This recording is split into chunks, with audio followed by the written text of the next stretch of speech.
Welcome to Music and Medicine. I'm your host, Dr. Moshe Lewis. Today, we are blessed to have one of the greatest bassists of our century and of our lifetime. This young man, Freddie, we call him, Freddie Washington, because he was always ready and always continues to be, has performed with just some of the greatest musicians also of our times in terms of singers and songwriters. Phil Collins, Anita Baker, Michael Jackson, Lionel Richie, Diana Ross. I could continue on and on. Welcome, young man. We appreciate you being here so much. Thank you so much. Thanks for having me. Yeah. And as we had discussed a little bit offline, and we'll definitely get into some bio and things like that, we wanted to try to make this educational for those that may feel that they like bass or they're interested in it or they love it or they're even students of it. Yes. And we thought we might sort of deconstruct some of the famous lines you've done, and some of them people may not know. Yeah. So I figured we'd start off with an excellent musician, one of the first people you work with, Herbie Hancock. Oh, yeah. Yeah. So DJ's going to give us just a little bit of a primer and things like that, and then we'll maybe hear a few notes from you in terms of how you put it together. Okay, you got it. Yeah. Okay. I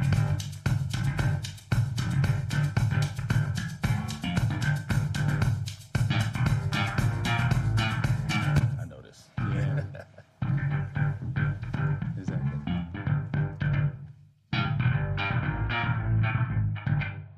Great.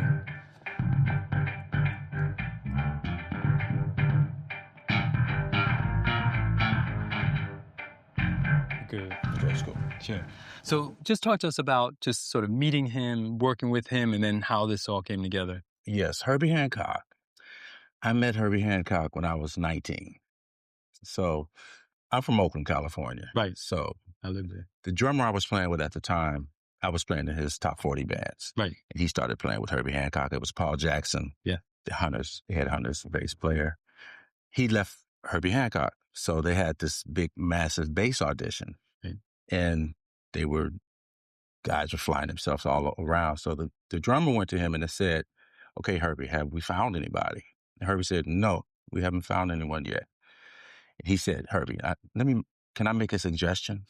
I have a kid over in Oakland that can play Paul better than Paul. Wow. And he said, okay, well, bring him over. So I already knew Herbie stuff. Sure. So I went in, played with the band, and he said, this is the guy. And the reason why I like you, because of your instincts. You played something that we were going to use on the record, but we didn't end up using it, but your instincts told you to play that. So that's what he loved about my playing and what I was feeling and where I was going. So he's my first professional employee. Yes, so, exactly. Yeah, that's why I wanted to start with him. Yes. Talk to us about that, though, because those are really, really big words, a word like instincts. What is that sense? What do you think the preparation or just that feeling was that gave you that feeling? So I come from a classical background. Right. I come from the upright bass, contrabass. I just knew since the 9th grade, 10th grade, I knew where I was going. And I just had all this music from classical to jazz to rock to R&B to everything. I want to learn so much in so many styles. And then I just learned all the stuff. And then I was like, okay, throw it all away. Now react. So my plan is a reaction on how I feel. Right. So you have to have all this stuff and then you got to get rid of it. Right. So. And we were talking about that, sort of like being aware of a lot of people who have come before you, but then developing that own signature style. Yes. So if you're comfortable deconstructing it, take us through a little bit of that, because that just, I mean, that you can't even sit still and listen to it. Yeah. It's like it's telling you to get up. When you want, it's just around the corner. Sure.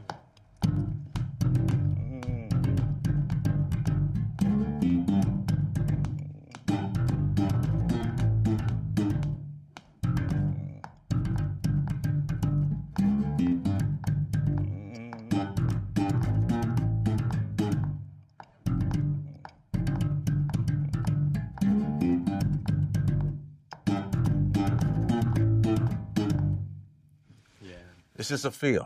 Yeah, and on that feel, though, tease it out just a little bit. I know some people are more students than not, but, obviously you're using your thumb a lot and not doing as much picking and things like that. Just talk to us sort of about where that where that comes from. Yeah, that was just when I was given the line to play. Wawa Watson wrote Right, this, exactly. and he gave this line to me, and then I could have went. Right. It could have been like this. Sure. I said no. I need to be more aggressive, Mm-hmm. so I want to go more aggressive. I can go smooth. Sure. I can go aggressive. I can go in the middle. So this had more.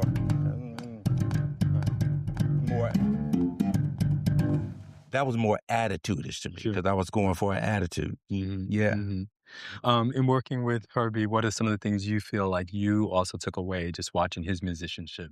Man, just the way he let you be.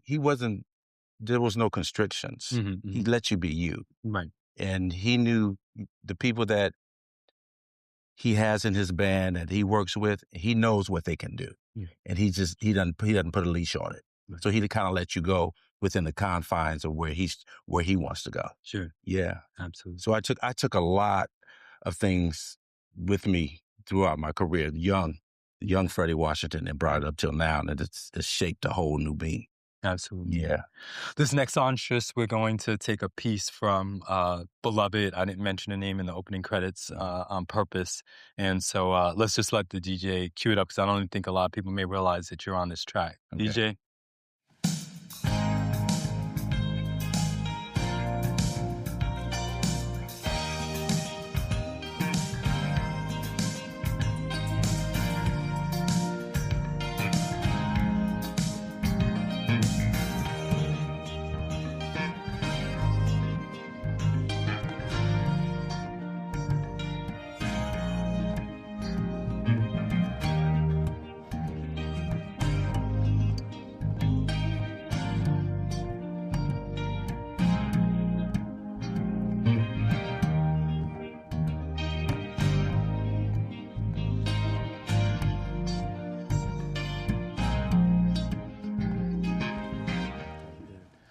So, yeah, so we'll talk this piece in a bit. I wanted to purposely go, almost 360, a very different type of artist to work with. And we can get into that in a bit. We've all heard the stories. Yeah. And, but also very different styles. So just talk to us about sort of meeting her and working with her. We'll start there and then kind of go into the music. Okay.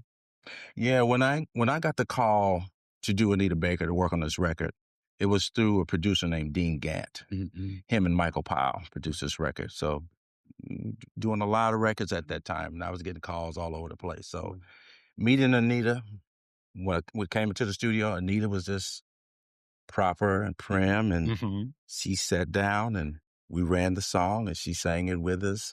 And then she sat back down and she was so nice and pleasant, so that was my, I'm in the studio with her. It was before the hit records.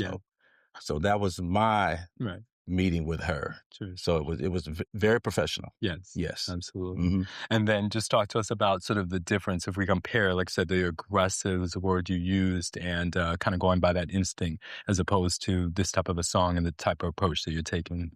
Now, this song, when I came in to do this song, the track was already laid. Right. So the drums and everything was on it. And I'm listening because I don't play. I always listen first. I'll listen for a while, and I'll see what my heart is telling me to play because my instincts will tell me what's needed. Right. So, just like with the thumb thing, with the last thing, it needed an aggressive approach.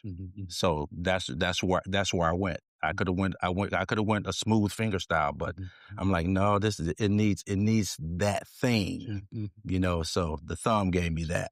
That's how I approached it. Absolutely. Yeah. Let's take a listen and look at your technique while you're doing it. Mm-hmm. So my technique on this was,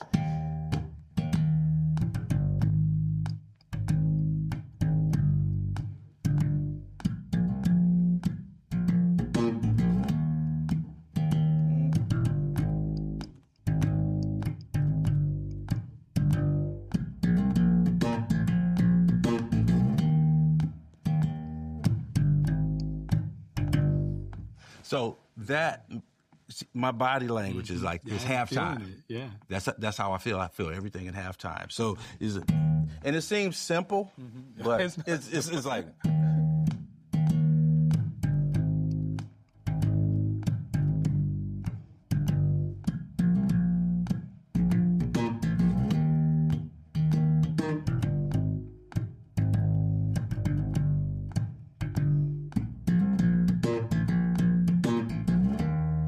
That's pretty much the whole thing. Sure. And then when it gets into the chorus, it gets into much more movement. Sure, absolutely. Yeah.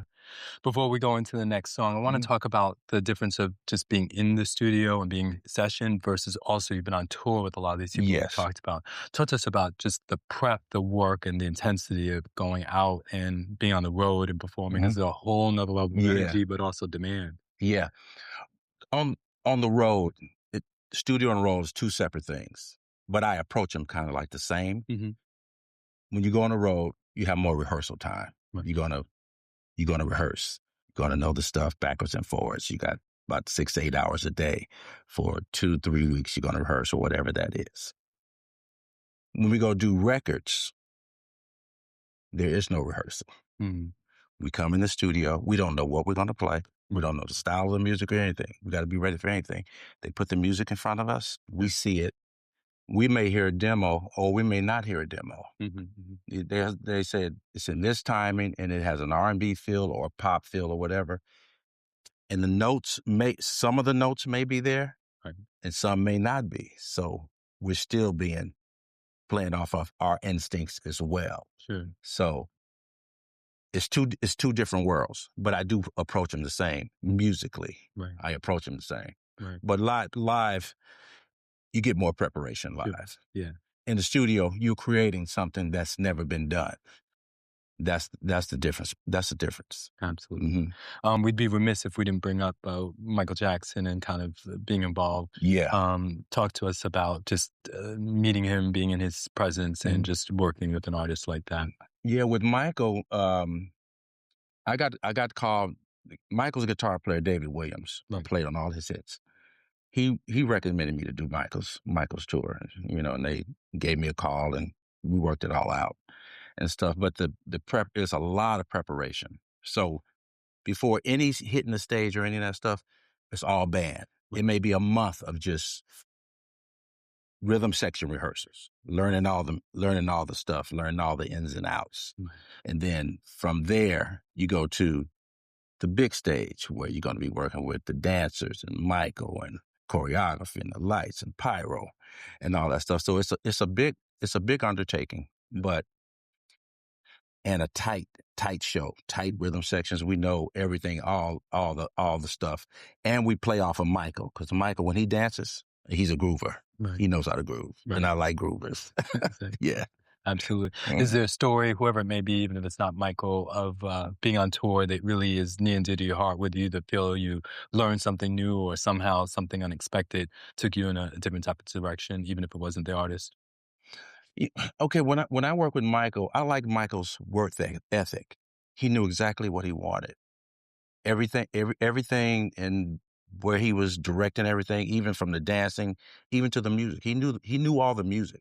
He knew all the grooves to the music and where everything was supposed to sit. And I really admired that about him, that he wasn't just, okay, I'll wait until I have to dance. Right. No, he was over there with the rhythm sections, listening, said, do this a little bit different, make this shorter and this and that. And I really admired his detail. Sure. There's a lot of detail that went on. It would swing 180 to someone like Whitney. Yeah. Whitney, because I wrote a song for Whitney. That's right. Yeah, so this was one of those ones. Whitney hadn't come out yet. Right. And Raymond Jones and I wrote Someone for Me. Yes. Submitted it. It went on the record. And meeting her for the first time, I went to one of her concerts. She was just a sweetheart. Right. When I went to her, when they have the release party and all that kind of stuff, she was just a sweetheart, just a regular, artist and female or person, but just talented like nobody's business. True. Yeah, absolutely. You happen to bring, I think, a Phil Collins with us, a very different type of musician. Yes, who kind of crossed over to the vocal as opposed to the last two people we talked about. Really were vocalists for all intents and purposes. Talk to us about working with that type of musician. Yeah, Phil Collins and Lamont Dozier, Holland Dozier Holland. Yeah. So I was doing a lot of work with Lamont. They said they had this record they were doing on Phil. They needed me to come in with the rhythm section and record this record, Two Hearts. Yeah. And Phil was just the gentleman drummer on the session that played, and just this iconic guy, and we just went in there and just nailed this thing. I think we nailed it in like 2 takes. Right. You know, it's just this feel. He had a great feel, just a great sense of humor, and he was just, there was nothing like we could say that was like, it was kind of rough working. It was easy, you know. We made it easy. All the guys that were there, they had the right players. They got to put the right cast of characters together. Yeah. So Phil was great. Sure. Yeah. You make it look easy. You are very laid back and positive and professional. Talk to us about maintaining that balance, and when you're not on the road or you're not doing the sessions and things like that, how do you get that sense of relaxation or escape, whichever it may be, to try to come back and give it your all again? So when I'm on the road, like, music is in me. That's just my life, 100%. Whether I'm out there or I'm at home. When I'm at home, I relax. You know, I swim. I like to work out. This and that. I like to play a little golf. True. All that stuff. I still take out the trash. And, Sure. I still do all that kind of stuff. And I try to pick up my instrument every day, not to practice so much, just to touch it and maybe learn something new, maybe learn a melody from a jazz record or whatever. Not that I want to learn how to play it in a jazz style, but I just want to learn a melody, how a melody would sound on the bass that a saxophone player would play. Sure. And that just helps me with my dexterity and fluidity and all the, and cleanliness and everything. Sure. So, so once I'm at home and when I have to go back, it is a different pool being on the road because, you know, you're flying and you're in hotels, this and that. That time is your time. Right. So I have a lot of me time on the road. At home, you know, the family. Right. I juggle all that. Right. But yeah, but I love when we work, whether it's road or studio, it's like going to the playground. Sure. Yeah. Was there ever a situation you encountered that you felt was really complicated, or things were a little bit more haphazard? Maybe they changed up the set list all the time, or artists may not have really been able to provide the same level of direction, or you guys really had to kind of help support the artists because of... No, I don't think so, because even if something went down on stage or whatever, we always, if the artist might have missed something, Sure. it's like, okay, they weren't supposed to go there, Right. but we're going to go where they go. Sure. Because some people will fight it. They're like, no, the music is this. No, the artist is always right. Right. Because they may feel that they looked out a certain way, then they messed up their position where it's supposed to be. Sure. You follow them. So I've always had great, you know, things like that. There's been some instances where, you know, it's like, okay, he didn't go, so don't go. Right. Go with him. Right. You know, team players. You got to be a team player. I love it. Yeah. This next artist, well known, but this song not as well known, but still also a club banger. I think it could still be a hit today. Mm-hmm. So we'll ask DJ to give us a taste of this. Okay.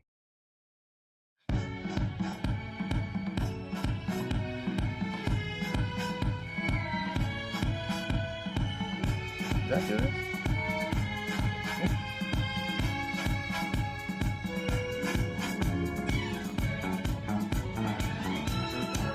Wow. Forgot about this.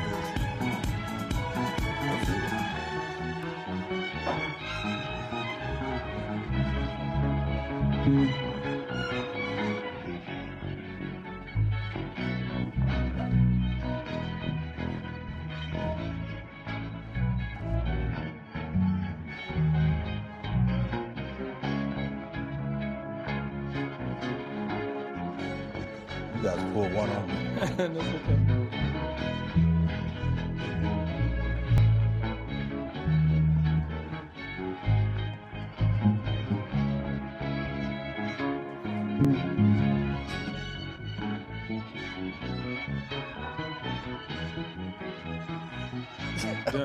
You know, we're good. Yeah. And we're not trying to quiz you. Yeah, that was me up on Glory this. Gaynor, for those that don't know. Mm-hmm. But just even in describing it, very different type of a style. Yes. Still, obviously, a very fast-moving bass line, Mm-hmm. and things like that. Talk to us about sort of that type of a style and approaching, you know, a song of that nature, which is also very different. Yeah, this type of style, this was like with Freddie Parent. Mm-hmm. I used to do a lot of work with Freddie Parent. Gloria Gaynor. Right. And I haven't heard this song in a long time, but it's more of a disco, Mm-hmm. that disco feel.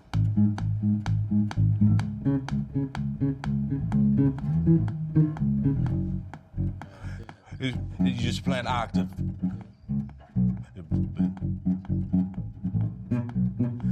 So this is coming from a total disco era. Yeah. So I mean, you know, that it was a lot of that stuff going on, Mm-hmm. a lot of those kind of bass lines going on at that time, and that was the flavor. Sure. You know, and you had to do that. Right. You know, you had to do many things, but that was really popular back then. Yeah. Yeah. When you are making all those kind of adjustments and things like that, how do you sort of keep your sense of direction?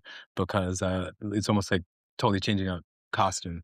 Yeah, I mean, it's like when I'm doing this is it's a style, and we have to be privy to all the styles. So it's like at that time, Gloria Gaynor was a big disco, Right. big disco record. So it wasn't like a regular R&B song or whatever. It's like, I don't play that. I don't play that song. No, I do. I play all styles. Right. You know. So it's just, you know, it's you just do it. Right. Right. You just do it. I make it sound like it's nothing, but Sure. it's more than it- that. it is It's sure. way more than that. And you did exactly what you told us. I watched you listening and really dialing in Yes. before you put your fingers to the keys. Absolutely, yeah. So, That's my number one thing when I go in the studio, because being in the studio, you're playing on something nobody's ever heard before. right. It's never been done. This particular song or this particular way I'm going to do it. So I listen intently to see where I need to be and where I don't need to be. Mm-hmm. Give it this instead of giving it everything. Sure. You give it exactly what it needs to make it move, because they're going to be adding more things to it. Good. So yeah. If you were trying to, not that it may be possible, but capture this signal, this intensity in words or your signature, what might that be? I mean, we've got some of the elements: listening, being ready, Mm-hmm. for sure, being willing to be versatile and follow the artist, Yes. follow the music. But are there any other elements you feel like these represent some of my signature and what I do? Yeah, there's certain things like reading music. You got to be a reader. You know, you got to be able to play what's on the paper. Mm-hmm. And then if what's on the paper doesn't work, you got to be able to come up with it yourself. Mm-hmm. And there's certain things that certain players are going to play that's going to be conducive to how they play. It's like, oh, that's him, because I know he moves when he gets to this part, he'll make those type of statements. So there's a certain kind of statement I'll make at the end of a 4-bar phrase or 8-bar phrase or whatever that is. And that's conducive. That's me. Sure. And you'll know it's me by what I play, the tone and the touch and the sound and everything. There is a sound there. Sure. Yeah. Absolutely. All right. I think we only have one or two more. Let's see what he's got queued up. Mm-hmm.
I love it. No, I love it.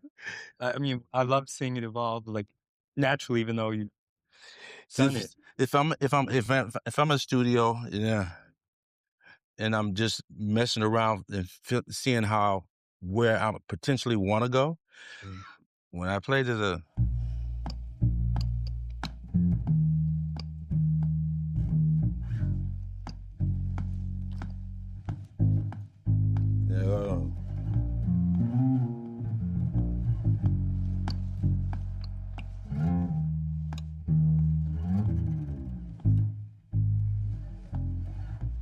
so I'm making love to it. Sure, absolutely. I love it. I love So it. that was the intent Yes, of that song. sure. Yeah. Teasing that out just a little bit in terms of this type of an artist, because obviously she's very strong on the instrumentals here, a very romantic, very different kind of a sound, even before the vocals come in. Just how do you feel that she struck you, or the music or things of that nature, in terms of what you all were trying to create? Yeah. The song was there. Right. So what we were trying to create, and I forget if that bass line, parts of it was written, and then parts of it I felt how it needed to go. The melody line, that wasn't written. That was just me just expressing a melody. This was another one of those songs with the drummer Ricky Lawson and myself, because we were doing so much stuff together. We just struck a pocket, and it seems like it sits in such a place where it's like it doesn't move. We always want to make this magic. Yeah, this was like 1 or 2 takes. Yeah, and that's when you get something in 1 and 2 takes. That's the magic. It's like you don't need to do it. Can we do it? No. You're not going to get any better than this, because the magic, when you make magic, it goes. If you don't capture it, it goes away. Right. Yeah, it disappears. So we were always just trying to create. We always were trying to create a special thing to feel. I mean, my thing is this. It's about more than notes.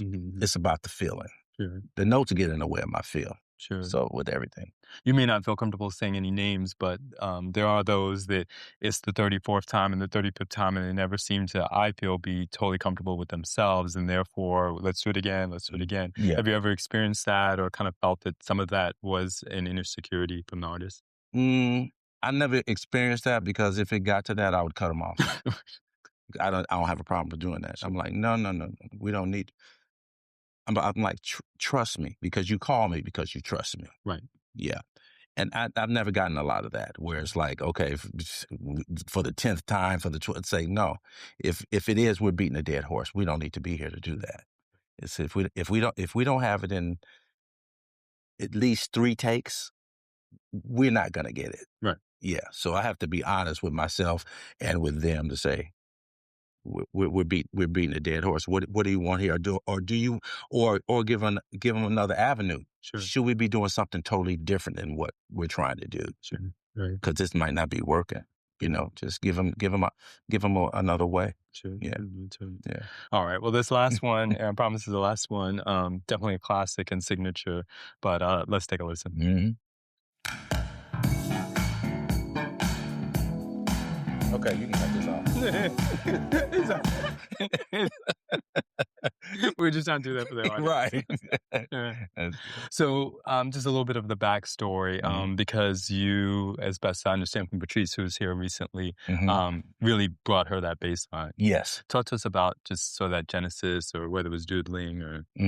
Yeah, so Forget Me Nots, when I wasn't... Okay, let me say this first. I was going to say when I was writing Forget Me, I wasn't trying to write Forget Me Nots. This is like, it was just a practice. Sure. I was sitting in the bed with my bass, like I always do, and I came up with this line, and the line kept being repetitive, and it made me feel a certain way. So I was like, I said, I think I got something here. I just kept playing it. I wasn't thinking about Forget Me Nots or any of this. It's just this bass line that kept being infectious to me. Sure. So afterwards, I heard the whole thing in my head from section to section, because I was playing it from section to section, what I thought it would be. Right. And that's how it kind of came up. It just kind of came from a practice. It wasn't supposed to be. I wasn't trying to write. Sure. Right. Yeah. Right. Yeah. Sure. So, Just in putting it together, just giving us a little bit of an idea of what you felt you were trying to express, with the notes and things like that as you were mhm. keying it and stuff like that. Yeah. With these notes, it's another one of those aggressive bass lines, Mhm. and to tell you the truth, I don't know what I was trying. It's like me, I'm feeling. Yes. It's like this feels good to me. Right. It was more of a feeling than what the notes that I Mhm. was playing. It was more of the feeling Right. the way it was making me feel. So, I mean, the notes got in the way of my feelings. Those notes just they happen like that. Right. Yeah, Sure. Let's take a little listen. yeah. So I'm got the.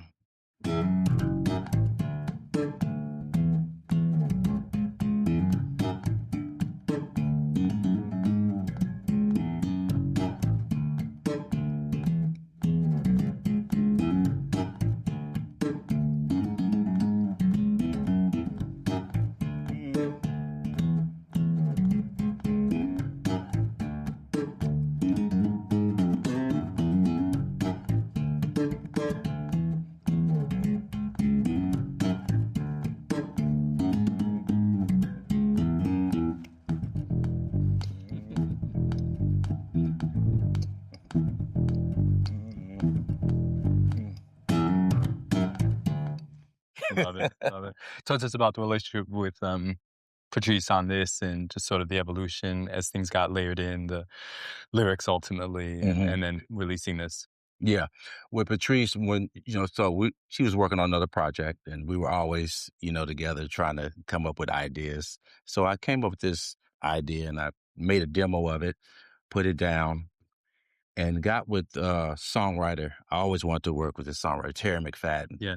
And she came up with Forget Me Not. Yeah. So that's all we had. But I had everything else. So I took it to Patrice, and then Patrice said, I really like what's going on with this thing. So we sat down and we constructed all the lyrics for the verses and, kept the Forget Me Nots part and the song structure was always there. We got together and wrote the lyrics. So and from there we went into the studio and I recorded it by myself without a band. Right. So with a click box and me and laid it all down, then everybody else put their part on after that. And we came up with this magic that never went away. Right. It's like it became the people song. Sure. I always knew that I liked Forget Me Nots and I loved it and it was something special to me. I didn't care what anybody else thought about it because I wasn't trying to be validated with it. I knew what I had. Yes. Yeah. Did you, on that note, because you call it the people songs, which it definitely has lasted the test of time, did you have any sense that it would not only live on so long, but also, be sampled as it has been and then revitalized and things like that? I knew that it had potential to be around, but I never saw the sampling thing because that thing wasn't happening. There, sure. It wasn't even there at the time, but people just got it and they took it. It's like it was incredible. It just came in this infectious thing and people wanted to re-record it and sample it and do all this stuff with it, which becomes new copyrights and all that stuff. Is great. Right. And I know you say you weren't looking for it, but with that validation, do you sense that it's very fulfilling that I was just going on an instinct, noodling around, and then step by step put a process together that definitely has stood the test of time? Yes, it's very fulfilling because the validation for me came that they felt what I felt. So it's like I was right, Yeah. Absolutely. Yes. So I think we've come full circle now. And so to that younger bassist that may even be younger than 19, or really just getting that first big break with a, amazing artist, be it Herbie Hancock or someone else. Yes. What are some of those pearls that you would say now being able to look over such an illustrious career? Yes. I would tell a young player, if he can, start on upright bass because that's home. That's going to give you your structure. It's going to give you all your do's and don'ts. Learn every style of music. classical music, pop, jazz, R&B. You don't have to be really proficient. Like some people like, I'm just a jazz player and that's all I play. No, it's like, no, you play jazz and play jazz like that's all you play. Play R&B music like that's all you play. Play classical music like that's all you play. Mm-hmm. And then learn all this stuff and then throw it all away. Mm-hmm. Now react to what's going on. Yeah. So it's like they need to get all this music and always go back. Don't just listen to what's new. Yeah. Go to the 40s. Sure. Go to the 50s. Listen to those bass players. Listen to those tones. Mm-hmm. It's beautiful tones in there. And I'm always trying to create those tones. Yeah. Absolutely. Yeah. Finally, our show is called Music and Medicine. Yes. And when you hear those words put together, how do they speak to your ears? How do you hear them? Music and medicine. Music is medicine. Because I tell people for what I do, it's like healing, you know, because I got to play on so many things, you know, it's like you touch a lot of lives in ways that you just don't know. You could save somebody's life, maybe forget-me-nots, touch somebody in a way where it struck a chord with them. Like, okay, my life is going to be better after this and that. And it's all music and medicine. It's all connected. It's a beautiful thing. I love yes. It. And we have been the beneficiaries of a beautiful thing, the Forget-Me-Not song, and so many of the bass lines that he's given for our lives today. We've been able to experience a masterclass and really deconstruct and dissect some of what is in this brain and what these ears hear in Mr. Freddie Washington. And now I think, even understand better why they always say he's always ready. I think being universally open to all these different genres of music, as he recommends, is not only the way to go, but certainly a way that he's able to incorporate, and then, as he says, throw it in the trash, and instead of recycling, start again and create your own. So I think pearls of wisdom from a master. Thank you so much. Thank you so much. Appreciate it.